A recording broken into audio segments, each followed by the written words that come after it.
Welcome back to the Deep Dive. This is where we take the sources you send us and, well, we try to make sense of them together. That's the idea. We dig in and pull out the key ideas for you. And today, we're looking at René Guénon's Man and His Becoming, according to the Vedanta. Right. A fascinating text. Our mission, basically, is to get a handle on the Vedantic view of, well, us. What does it mean to be human in this tradition? Exactly. And Guénon presents Vedanta as the most direct form of Hindu metaphysics. So it's really about the fundamental nature of the human being. But it goes beyond just humans, doesn't it? Oh, definitely. As you explore the human constitution, you inevitably bump into these larger metaphysical principles. It all connects. And Guénon's approach, he's not really doing history or comparing religions here. No, not at all. He aims for a direct explanation of these Eastern doctrines. It's about understanding the ideas themselves, their inherent truth, rather than just, historical trivia or scholarly debates. Okay, so let's get into it. Where do we start? Guénon seems to really stress one core distinction right at the beginning. Yes, absolutely. The difference between the self and the ego. This is foundational. Right, the true self, which he calls Ātman. That's the principle of being itself. Precisely. And that's sharply contrasted with the individual ego, the moi, our everyday sense of I. And it's crucial, he says, to understand self in this specific Eastern context. Hugely important. It's not the self you might hear about in, say, some Western pop spirituality or even specifically theosophy, which he critiques. Ah, right. He says theosophy actually gets it backwards. Exactly. He points out they reverse the meanings, which, causes a lot of misunderstanding. He also mentions that sometimes personality is used for the self and individuality for the ego. Okay, so personality for self, individuality for ego, though self or personality can be broader than just the manifested individual. Yes, that's the idea. The self isn't limited to our current form or consciousness. So when we talk about the human person in modern Western philosophy, that actually lines up more with the Vedantic individuality, the ego. That's how Guénon frames it, yes. He suggests Western thought often mistakes the higher aspects of our individuality, our mental and psychic functions, for the true personality, the self. It stops short, essentially. Okay, that's a really key distinction to hold on to. So if the ego isn't the real deal, where does this true self, this Ātma, connect? What's its ultimate reality? Right. This leads to the concept of the supreme identity. It's a core Vedantic teaching. Ātma, the individual self, is identical with Brahma. Brahma being the universal principle, the divine. Exactly. The ultimate reality, the source and substance of everything, they are not two separate things, fundamentally. And that's where yoga comes in, to realize this identity. Yes, but maybe not yoga just as physical exercise, which is a common misconception. Right. Guénon emphasizes the literal meaning union. Precisely. Yoga is the means to achieve, or rather to realize, this union between the individual and the universal principle. It's not creating something new, it's becoming consciously aware of what already is eternally. So it's a realization, not an achievement in the usual sense. Where does this connection point, this identity, reside within us? The texts speak of a vital center within the human being. This is considered the dwelling place of Brahma within the individual. And that's linked to the heart. Symbolically, yes. It's often associated with a specific point within the heart called guha, sometimes translated as cave or cavity. But it's crucial to understand this isn't the physical, anatomical heart. It's a center of the whole being, not just the body. Exactly. The center of the integral individuality, encompassing the subtle and causal aspects too, not just the corporeal.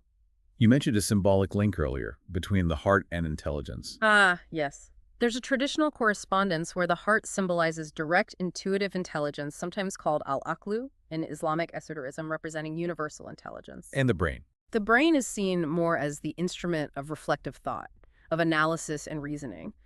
Guénon uses the analogy of the sun and the moon. Sun and moon. How does that work? The heart is like the sun, a source of direct light, direct knowing. The brain is like the moon, reflecting that light, processing it indirectly. Different modes of cognition. Okay, interesting. Now, Guénon brings in another really important pair, Purusha and Prakriti. And he insists this is not like the Western spirit-matter split. Absolutely vital point. He really wants to avoid that misunderstanding. Purusha and Prakriti are fundamental principles, yes, but their relationship isn't the dualism we often assume from, say, Cartesian philosophy. So Purusha isn't quite spirit, and Prakriti definitely isn't matter. Not in the Western philosophical sense. He argues Purusha is closer perhaps to essence and Prakriti to substance, but even those are just analogies. He notes there isn't even a direct Sanskrit word for matter as conceived in the West. So what are they then?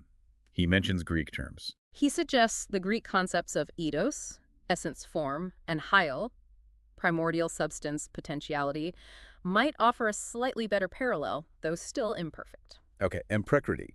It has these gunas. Yes, Prakriti is described as the root nature or primordial substance containing three fundamental tendencies or qualities called gunas. They are sattva, rajas, and tamas. Sattva, rajas, tamas. Can you briefly unpack those? Sure. Sattva is the quality of light, harmony, intelligence, clarity. It has an upward tendency towards knowing. Rajas is activity, energy, passion, expansion, the force that drives manifestation and change. And tamas. Tamas is inertia, darkness, resistance, ignorance. It's a downward or obscuring tendency. In the unmanifest state, these three gunas are in perfect equilibrium within Prakriti. And manifestation happens when that balance is broken. Exactly. A sort of vibration or disturbance breaks the equilibrium, and the interplay of these gunas, now unbalanced, gives rise to all the forms and phenomena of the manifested world. So Prakriti produces everything, but what's Purusha's role in this? Prakriti is the dynamic, productive principle. But Purusha is the conscious principle, the witness.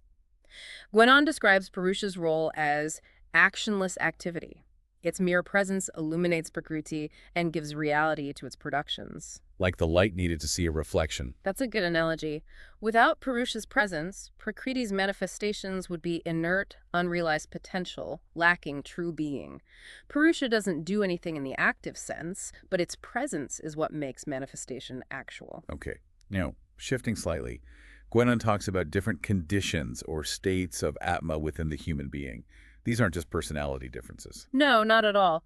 These conditions, or padas, are fundamental modes of being, different states of consciousness that Ātma assumes within the individual. They're distinct from individual variations or characteristics of specific beings. He focuses on three main ones, plus a fourth. Primarily, yes. There's the gross state, the subtle state, and the causal state. These correspond to different levels of reality and consciousness within the individual. Let's take them one by one. The gross state. That's our ordinary waking consciousness, Vaishvanara. It's associated with the physical body and our perception of the external sensory world. Okay. And the subtle state. That's Taijasa. It corresponds to the dream state, but more broadly, it's the entire psychomental realm, thoughts, feelings, imagination, the subtle body. It's consciousness turned inward, dealing with mental forms. And the causal state. This is prajna. It corresponds to deep, dreamless sleep. It's a state of undifferentiated consciousness, beyond specific forms, a state of potentiality where the seeds of the other states reside. It's linked to being itself, still conditioned but formless. So waking, dreaming, deep sleep. But there's a fourth. Turiya. Yes, Turiya. This is the fourth condition, and it's fundamentally different. It's the unconditioned state of Ātma itself, transcending the other three in all manifestation. Transcending even the causal state. Even the causal state, it's pure consciousness, beyond subject-object distinctions. It's described negatively, mostly, because it's beyond ordinary comprehension, invisible, actionless, indefinable. And this relates to the syllable OM. Directly. Turiya is symbolized by the silence that follows the sounding of OM. Right, let's talk about OM then. Guénon places a lot of importance on this sacred syllable. It seems to map directly onto these states of Ātma we've just discussed. Absolutely. OM isn't just a sound or a mantra in a superficial sense. It's considered a sonic representation of Ātma and its conditions. It embodies the whole structure of being. So the different sounds within OM, A, U, M, they correspond to those first three states. Exactly. The A sound corresponds to Vaishvanara, the waking state. Conscious of the external world, through the senses and mind. Guénon mentions 19 mouths. Yes, that's a traditional way to refer to the instruments of knowledge and action. The 5 senses, 5 organs of action, the 5 vital breaths or pranas, and then manas, mind, buddhi, intellect, hamkara, ego sense, and chitta, memory subconscious. 19 in total. Okay. And the U sound. U corresponds to tayasa, the subtle or dream state. Consciousness here is internal, engaging with subtle forms. And M corresponds to prajna, the deep sleep state. This is consciousness unified, undifferentiated, a state of potentiality, associated with bliss and internal knowledge, but without specific objects. And Turiya, the fourth, unconditioned state. corresponds to the amatra, the measureless part, the silence that follows the audible syllable. It encompasses and transcends the other three. So meditating on OM with this understanding is a way to, what, realize these states. It's seen as a powerful means, yes. By meditating on OM and its correspondences, one can gain knowledge of Ātma in its different conditions and ultimately move towards realizing the unconditioned state, turiya. Okay. Traditionally, two main symbolic paths are outlined. The path of the gods, or Devayana, and the path of the ancestors, Pitrayana. Devayana for liberation, Pitrayana for return. Broadly speaking, yes. The Devayana is for those who, through knowledge or specific rites, have attained a state qualifying them for liberation or entry into higher, non-human states of being. And what does this path look like, symbolically? It's described as an ascent, guided by a ray of the sun, passing through successive spheres, often represented by fire, light, day, the bright fortnight of the moon, the northern course of the sun, ultimately leading towards Brahma. These spheres aren't literal places, though. No, they represent universal principles, states of being, levels of reality. It's a metaphysical journey, not an astronomical one. Okay. And the other path, the Pitrayana. That's for those whose actions and desires bind them more closely to manifestation. Symbolically, it involves a descent through smoke, night, the dark fortnight, the southern course of the sun, leading to the sphere of the moon. The moon representing. The moon often symbolizes the realm of subtle forms, the psychic world, and the repository of latent possibilities for manifestation. From here, the being eventually returns to earthly existence, guided by its unresolved tendencies. Guénon also brings up virtual immortality for some on the Devayana. What's that about? That refers to beings who travel the Devayana but haven't achieved the absolute final liberation, the full realization of identity with Brahma. They might attain a state of relative immortality within a specific cosmic cycle or hierarchy. So they stay in a higher state until the end of that cycle. Essentially, yes. They remain identified with Brahma in a particular aspect, like presiding over a certain world or function until the pralaya, the cosmic dissolution. At that point, they might achieve deferred deliverance along with Brahma. So it's different from, say, the common religious idea of an eternal individual afterlife. Very different. Metaphysical deliverance, mokṣa, is about transcending conditioned existence altogether through knowledge, not just perpetuating individuality, even in a heavenly state. Which brings us to that final deliverance, mokṣa. How is it actually achieved? Mokṣa is the ultimate goal, realizing that supreme identity, Ātma, exuls Brahma, and thus becoming free from all conditions, all limitations, the cycle of birth and death. And there are ways to get there. Guénon mentions two main modes. Krama mukti, which means gradual liberation. This is typically associated with following the Devayana after death, the path we just discussed. And the other? The other is Jivan mukti, liberation while living. This is considered superior. It's attained here and now during earthly life through perfect knowledge, jnana. The individual realizes the supreme identity directly. And this realization is fundamentally about non-duality. Advaita. Precisely. Advaita, non-duality, is the core Vedantic understanding. The liberated being, the Jivan Mukta, or the yogi who has attained union, sees the ultimate unity of all things. How is that state described? It's described as seeing the self in all beings and all beings in the self, realizing that one's own true self is the self of all. All distinctions and separations are seen as illusory overlays on the one underlying reality, which is Brahma or Ātma. Wow. Okay, so wrapping this up, if you had to distill the main takeaway from Guénon's presentation of the Vedanta on what it means to be human, I'd say it's this radical shifting perspective. Vedanta tells us our essential nature isn't this limited, separate ego we usually identify with. Fundamentally, we are identical with the universal divine principle, Brahma. and life's journey is about waking up to that. Exactly. It's about realizing that inherent unity, moving beyond the illusion of separation created by the ego and the conditions of manifestation.